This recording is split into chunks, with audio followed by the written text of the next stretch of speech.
Welcome back to Hot Takes and Deep Dives. This is Jess, and I am excited. I am thrilled, actually, to be sitting here with Peppermint, aka you may know her as Miss Peppermint. She is really the person you think of when you think of New York City nightlife. She has been a fixture here for at least the past 10 years. She's also a performing artist in every sense of the word, an actress, a singer. She was the first out trans woman to originate a leading role on Broadway. We're going to talk about that, the Go-Go's musical, Head Over Heels. And by the way, you were also the runner-up in season 9 of RuPaul's Drag Race just a couple years ago. Please welcome to the stage, Ms. Peppermint. Hello. Hi, Jessica. How are you? I'm fabulous. How are you? I'm good. So where are you? Remind me, are you in New York or are you in LA? I'm a New York lady. Yeah. So are you going to stay in New York for good?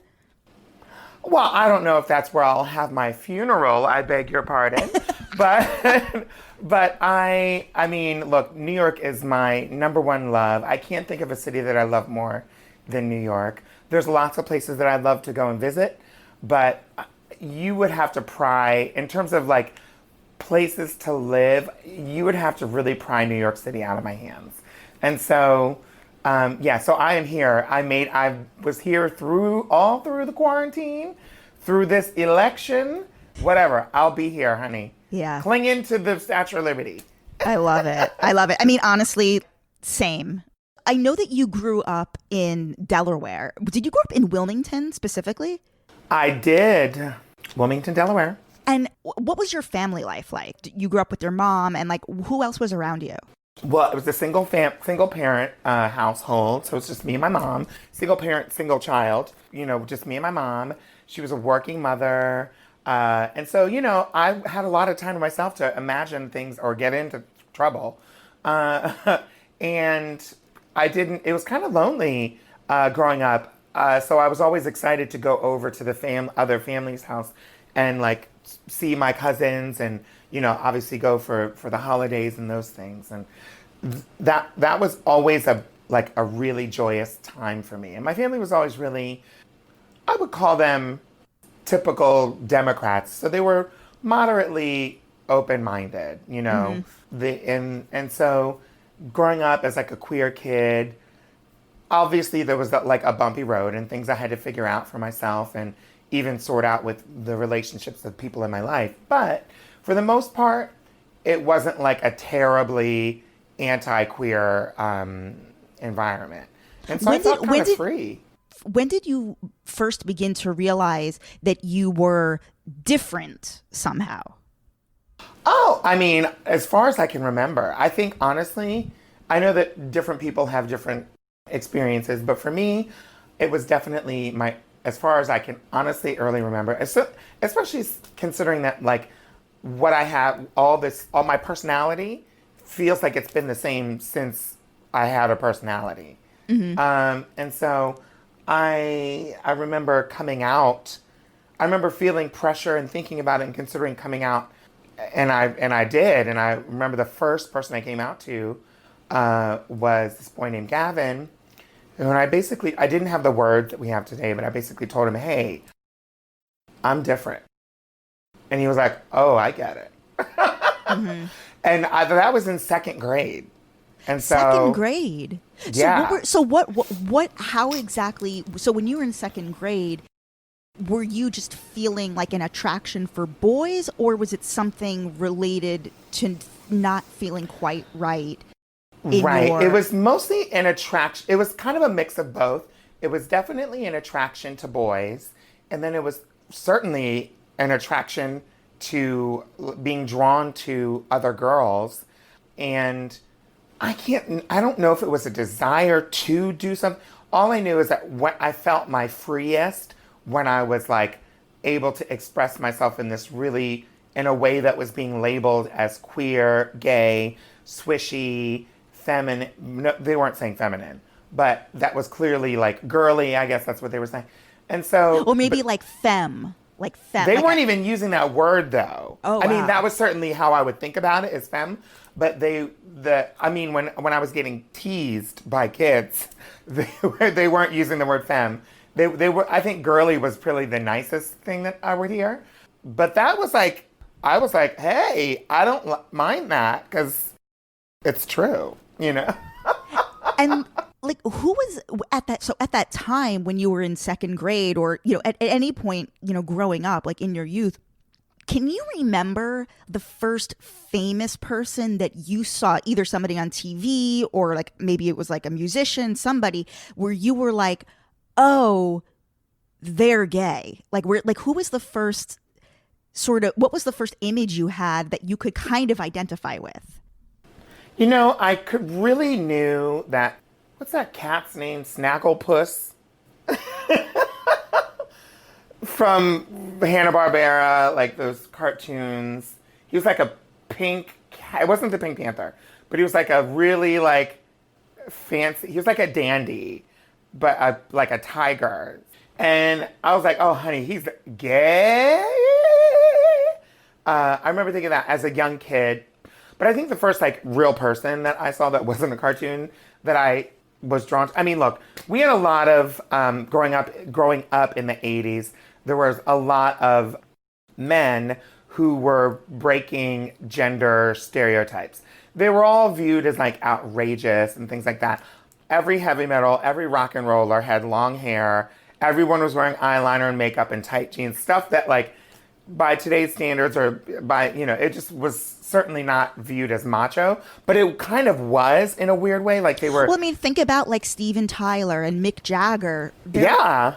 People used to describe them as being like looking like women because they were so attractive, and they wore makeup. They wore eyeliner. They had a full face of makeup, and so those were obviously a lot of the images that I saw. So the atmosphere was a little bit different for me, in terms of gender.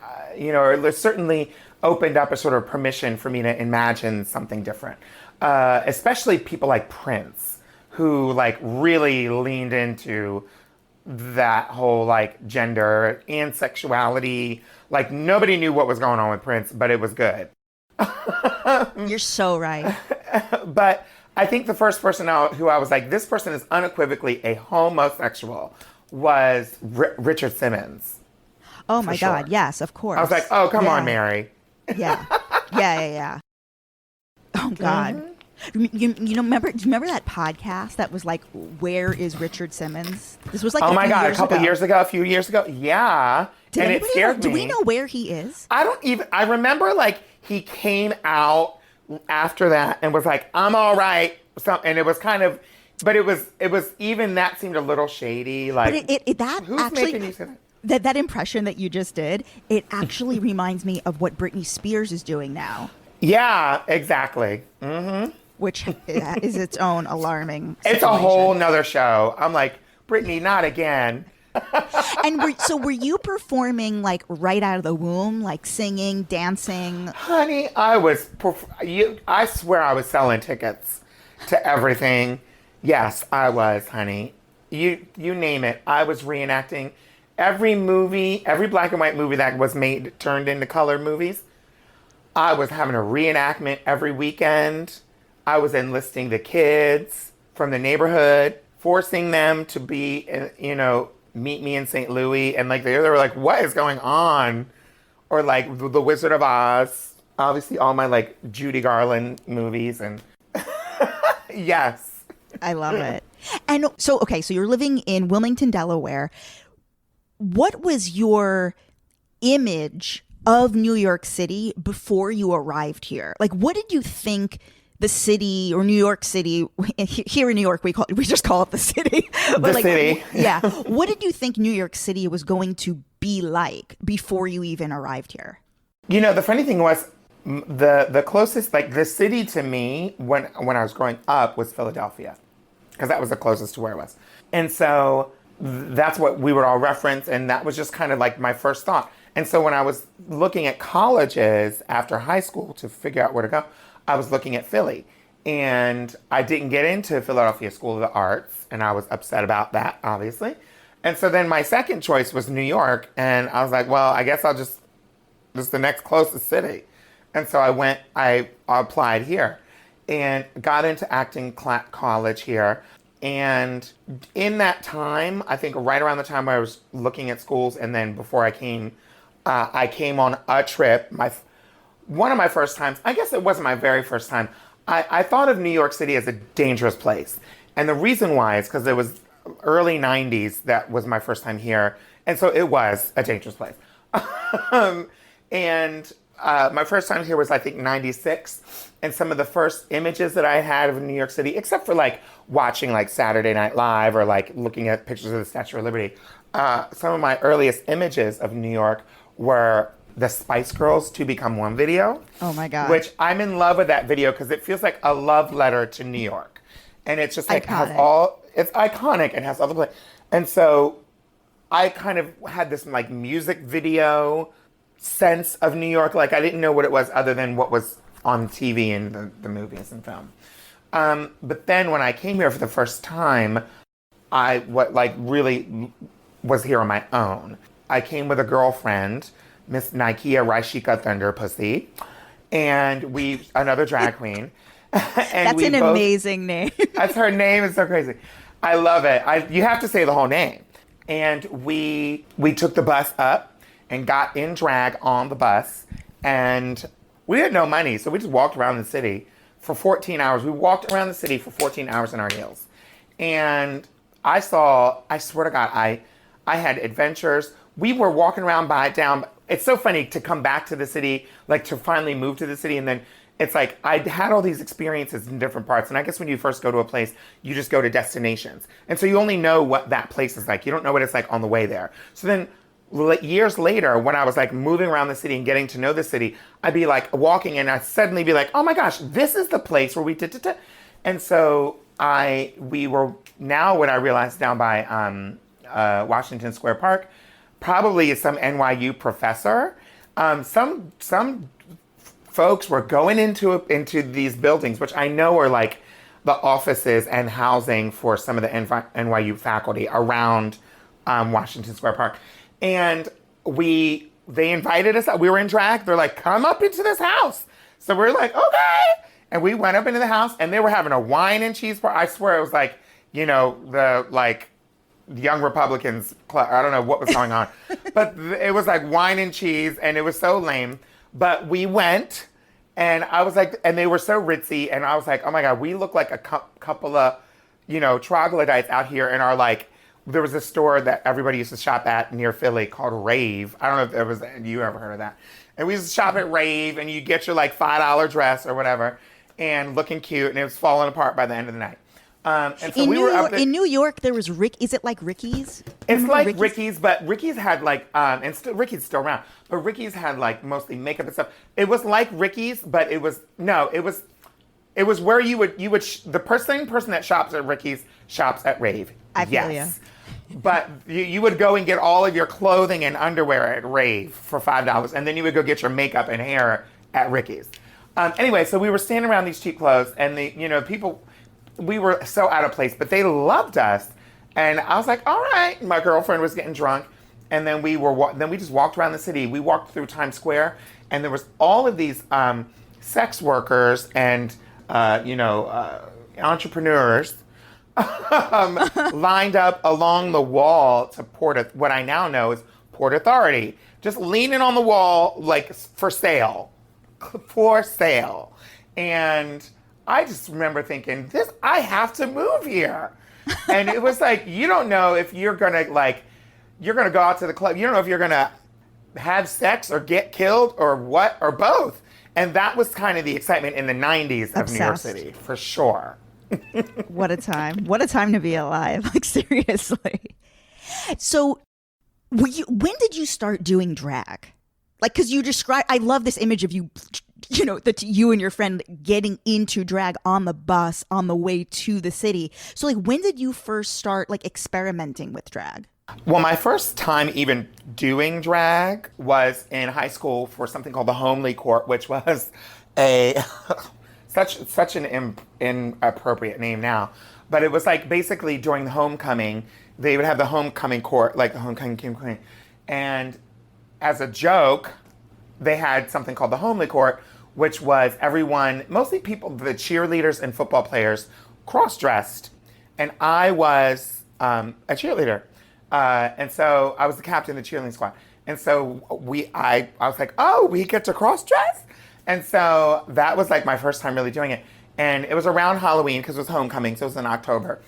And I won the contest, and then I was hooked ever since. And so I did drag every Halloween, like throughout high school. And so, that was, I think we destroyed the pictures. But then, of course, I was hooked. Like, I had already made a decision. I'm never wearing another costume of anything else in my life. It's drag. And I think at that point, it was just because I was like, I want to take every chance I can to be seen as a woman in sort of like femme attire and everything. And so that was in high school. And then I came with my friend to New York. That was probably when I was like 18, getting ready for college, 17 or 18, right around graduation. And then once I moved to New York, honey, might have been 2 weeks, not even a week was I in this city before I went to the club. And I had a job at the club as a drag entertainer. Which club? Within the first 2 weeks. At the Tunnel, which was on 27th Street and 12th Avenue. Now it's like some kind of, I don't even know what it is now, some kind of condo or something. I mean, they must have turned it. They turned it into something that I was like, oh no, child. But I would go there every week, and it was before Instagram, it was before social media, obviously. And you would see, just like you get up, you wake up and you turn on your social media and you go to your friends' pages, you would have that same feeling waiting to see them at the club every week. If you wanted to know what was going on, you needed to be at the club. And if you weren't at the club, you were going to miss out on a whole bunch of everything. Obviously, you were going to have fun, you were going to dance, but that's where you would get to see all your friends. And throughout the week, all your friends that you didn't have their numbers and call them every day. And so we have a lot of those people that we only see sort of as associates. So wait, if this was what year was this? 96? 98. I moved here in 98. So in 98, we did not have, I mean, maybe you had a flip phone if you were lucky, but I'm not even sure. The only cameras we had were disposable cameras. No, but I mean even a phone. Like, were we walking around with cell phones in 98? No. Yeah. No, my couple of girlfriends had cell phones. I had a pager. More people had pagers. I had a pager in 98. I had a pager all through the 90s. The bad kids in high school had beepers. Yeah, I totally had a beeper. Yeah, and we'd be texting codes or codes to each other. We had a whole language that 143. All of yeah. 911, all those things, or words like hello, 73770, whatever. So that's amazing. So in other words, the club or Tunnel, that was your coffee shop in a way, because it's not there was no other way to really, that was when you had to actually see people in person to communicate. In person. Yep. You had to see them in person to communicate. You could call people on the phone. And in those days, there was definitely longer phone conversations that were happening. But, for the most part, you would go out and you would see everybody. And that was part of the splendor of the city, which, it also is interesting to look at it now, how things have changed, and maybe how they will stay changed in the future, who knows. But I definitely enjoyed that moment in time. And that's when I got to, meet people, meet celebrities, have experiences that you just had to remember. What was an experience you had at that time with a celebrity or not that was just absolutely wild, from that club kid culture? I mean, there was all kinds of, I don't want to say names because there was people who half the celebrities were blitzed out of their minds. Yeah, I'd be there, and half the time you'd be in the club vibing or whatever, and you would just talk to somebody, and then you would look over and realize it's a major celebrity that's just sitting right next to you, and you're oh hey girl, and you just keep it going. one moment that I had that wasn't in the club was I was walking down the street and I was in a rush. I was late for school. And so I was like not looking. I was like, everybody move.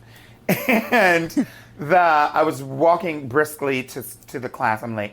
And I saw this lady walking a dog. She had big curly hair, and I looked down. Her dog's so cute. And I commented on her dog. I was like, your dog's so cute.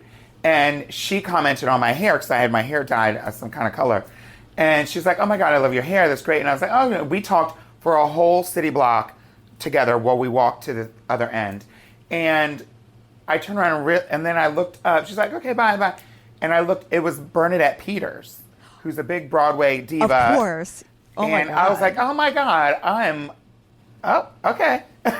And so that's a very New York experience. Totally. But by the way, where did you wind up going to theater school? American Musical and Dramatic Academy. Cool. Can you tell me about what was the drag performer's life pre-Drag Race? Because that's a real marker in time and when things became much more commercial. It's true. You know, there was definitely a sort of drag, what we used to call the drag chitlin circuit. It's probably not the most PC term these days, but that's what they used to call the touring route for a lot of black entertainers in the United States who weren't allowed to go into white clubs. And so we had our own drag circuit, and there's lots of queens that were touring nationally and even internationally all throughout the 90s. Mistress Formica, Misunderstood, Sherry Vine, Jackie Beat, Candace Kane, Shaquita, Lady Bunny, and obviously RuPaul. And these are lots of queens that people could catch on RuPaul's Drag Race, the TV show. I mean, not RuPaul's Drag Race, Wigstock. Yes, yes. I got to meet all these queens and work with them in the clubs and everything. And so I was working in the clubs very early on, and I never stopped. And so 10, 20 years later, during the first 10 years, from like 1998 to 2008, there was a moment at which club owners from all over the world would come to New York to get ideas, to meet talent. And so it was very normal to be in a club at a show. Someone comes up and says, hey, I own this club in such and such a state or city. I'd love to bring you out. And that was how we would get booked. There wasn't really an agency, for a lot of the queens. And then it even got to be so easy that, if you could call a club yourself and say, hey, hi, I know you're in France, but I work in New York with Lady Bunny, and they'd be like, what? You're from New York City and you work with such and such? Oh, okay, great. When do we book you? And it was like that easy. And then that started to dry up. Drag Race came on around 2008-9. And that was around that. My first time out of the country was like 2008. And I was traveling and, had a single out, and I was living it up, honey. I was on top of the world as far as I was concerned. And the Logo channel had just come out. I had music videos playing on the Logo channel, so I was on national TV. I felt like it was everything. And then Drag Race started to get popular after like the second or third season. And at first I was like, why do I need to do Drag Race when the queens who do it just end up doing what I'm doing anyway, which is just... In your mind, you're like, I've already won Drag Race. Yeah. And then it started to dry up. And I was like, oh. And the Drag Race girls were getting all of the shows. Mm-hmm. And I was like, oh no. I talked about this with, are you familiar with Peaches Christ out in San Francisco? Of course I know Peaches. Yeah. So I did a whole episode with her. It was funny. Basically, we did an entire episode on Showgirls and like the mystique. Didn't she do a Showgirls? She produced Showgirls, the musical in San Francisco. Uh-huh. And she's basically like dedicated her entire career to putting on these showgirls extravaganzas, basically, in San Francisco. And at the very end of our conversation, I was like, so, like, what do you think of Drag Race? And she was basically, listen, she's from an older generation. And she's basically like, it's well, it's more like, listen, it's not like she can go on Drag Race right now, but it's like the generation has passed. But she was basically saying that it's all going to change again. Basically, that it's basically like Disneyland right now, and the cool shit that's going to come out hasn't yet even been invented. The next wave of queens, they're going to come out with something that we don't even have the language for yet, and the creativity is just going to completely boom again. She's right about that. I think she's definitely right about that. There was a moment in time where if you couldn't get into a club, you're not doing anything with drag. You weren't seeing it. You weren't doing it. Obviously, that's changed. And so I agree. I think that it all changes. And Drag Race was the one thing, really, that could make it so that we weren't just stuck in the gutters. The funny thing is, a lot of people would agree that there's many talented drag entertainers, and drag is one of those things that a lot of people like to reduce and say, oh, it's just some man in a dress, that's it.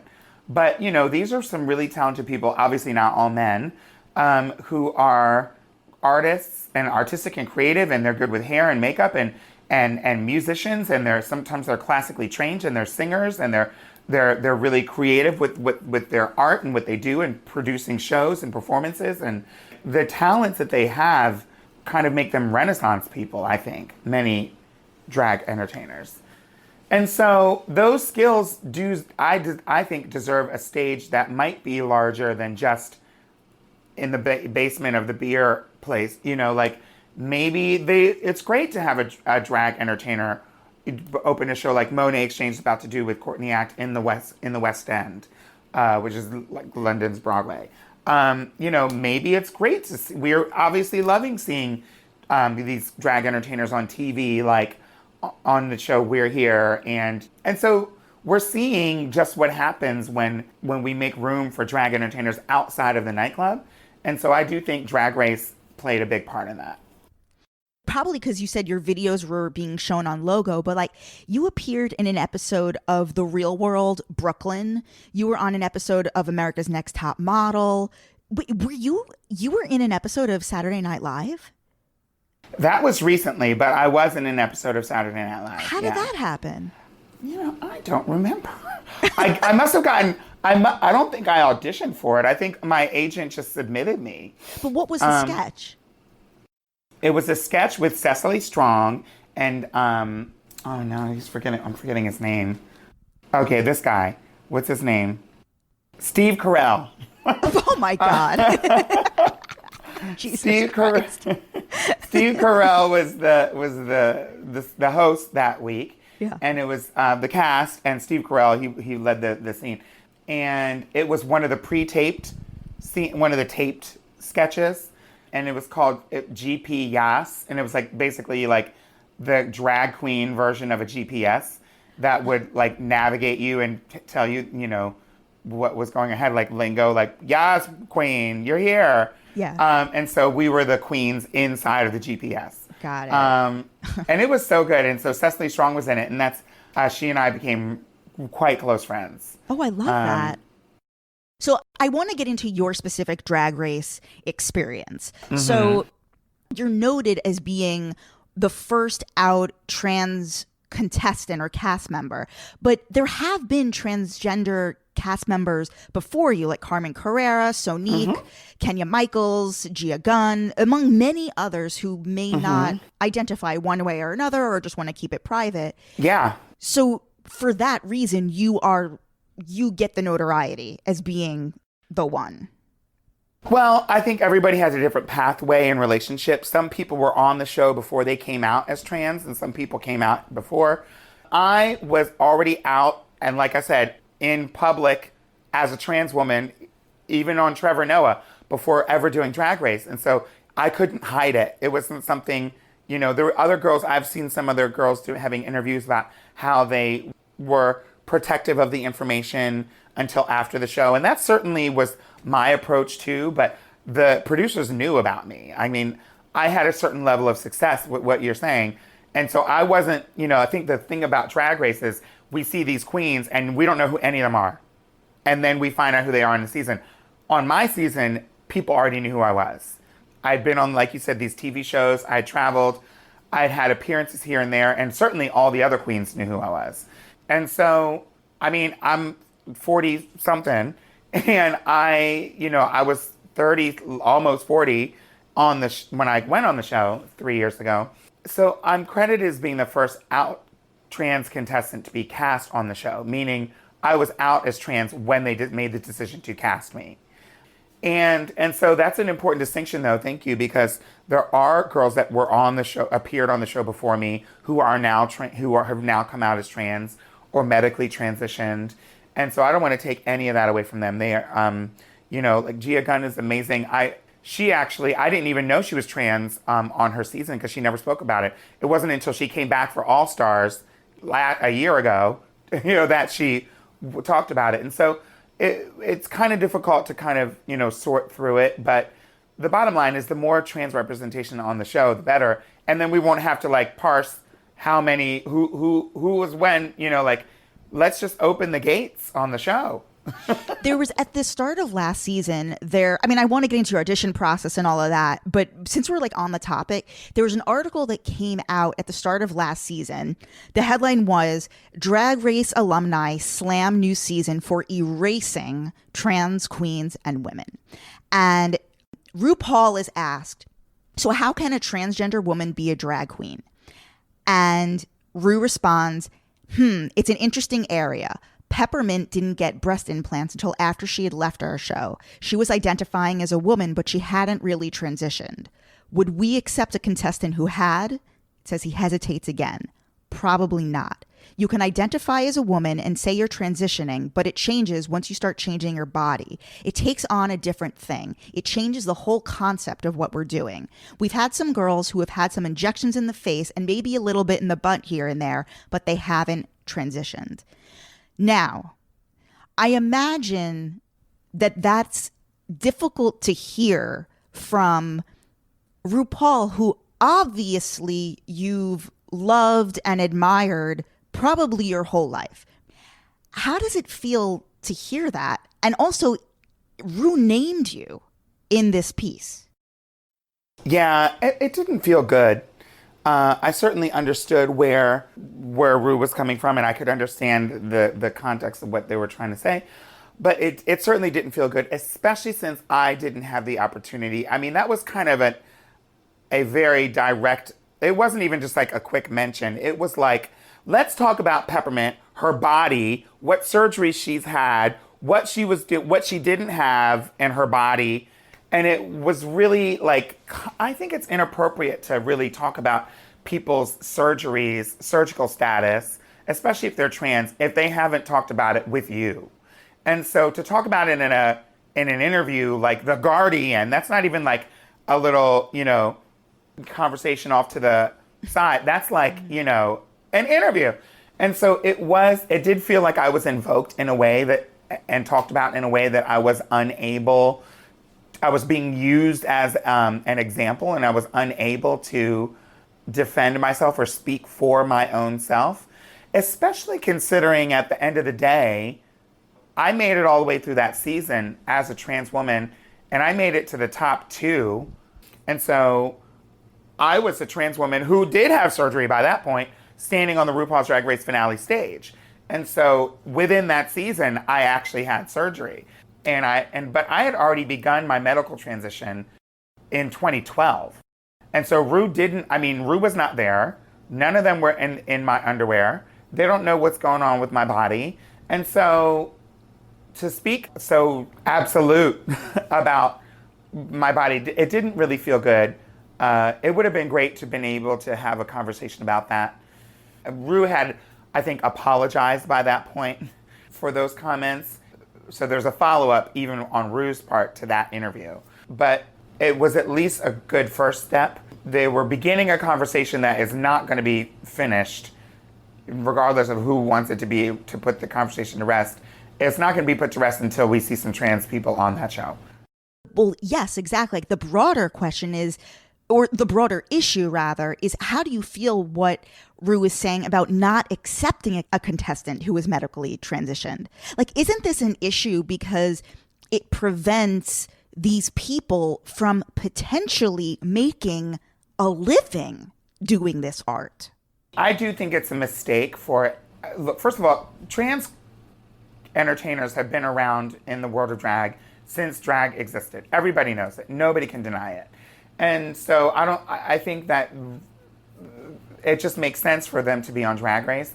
And I think any show that's going to sit up and say, we're never having trans people on here, is not a show that's going to be around for very long.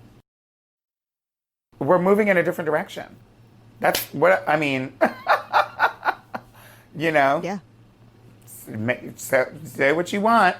Every other TV show and everything out, you know, like, people are understanding that diversity and inclusion is just a natural part of human progression.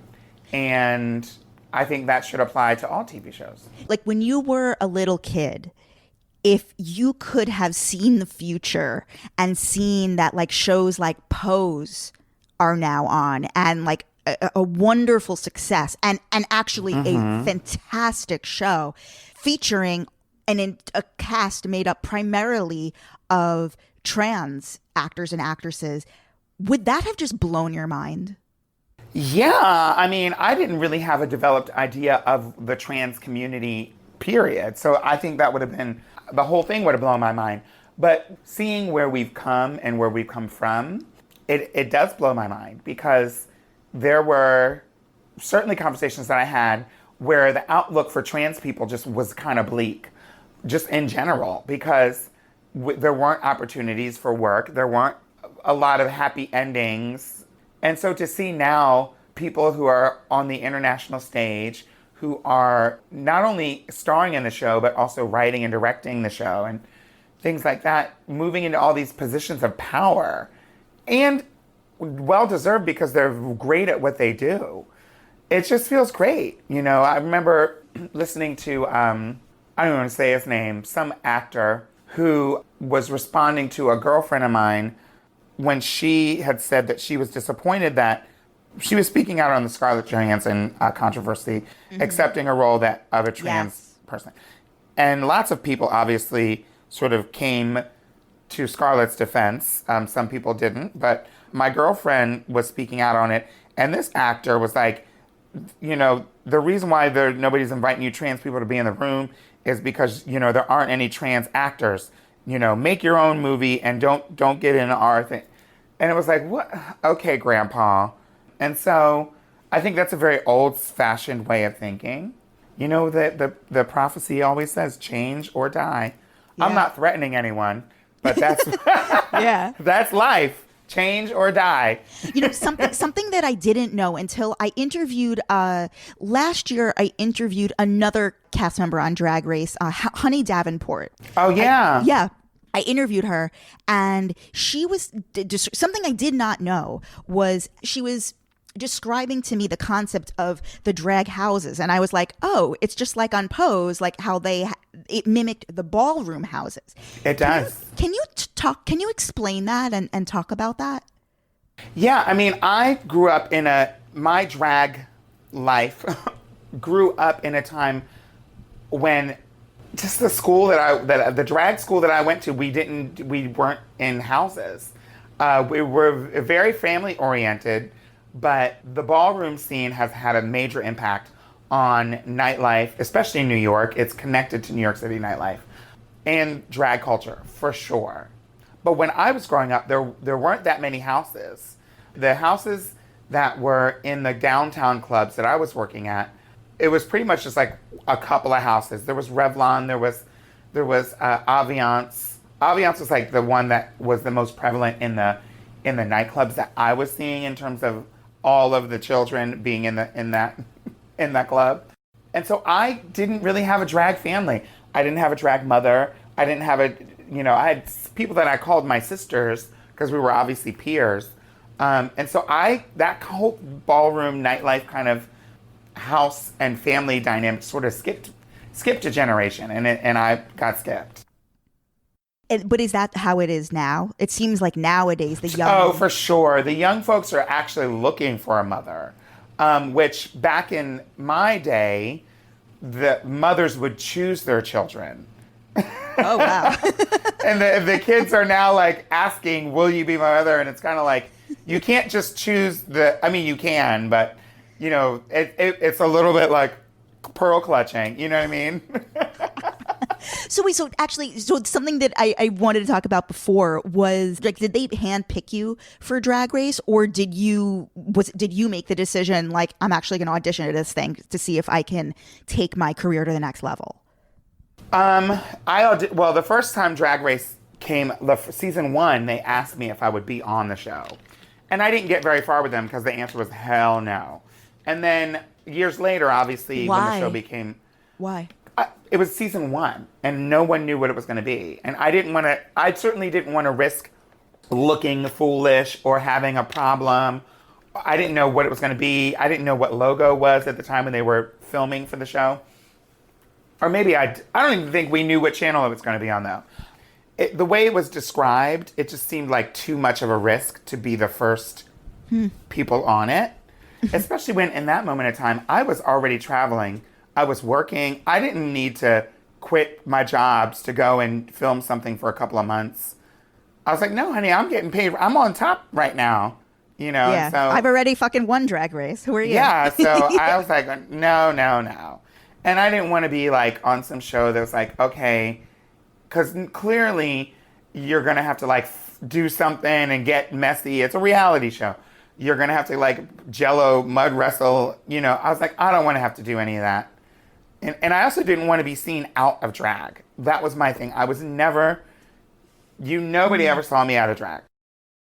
And so how do you come to audition? So I did audition eventually. Did they ask you to audition, or were you like, let me just go do this?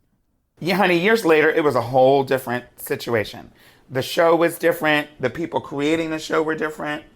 And so it's not like they kept my number and were like, you want to come back anytime?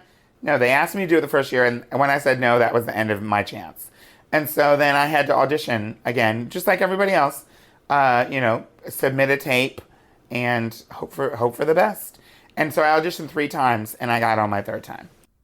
And how did you find out that you got cast? They called me. I think they emailed or they called and then emailed. Yeah, they called first. And how much, I think Honey describes as like having like no prep time. Like it was very much like, okay, you're getting on a plane and like you're filming this in LA now. Yeah, I mean, there's very little prep time. Apparently they give different queens different amounts of time.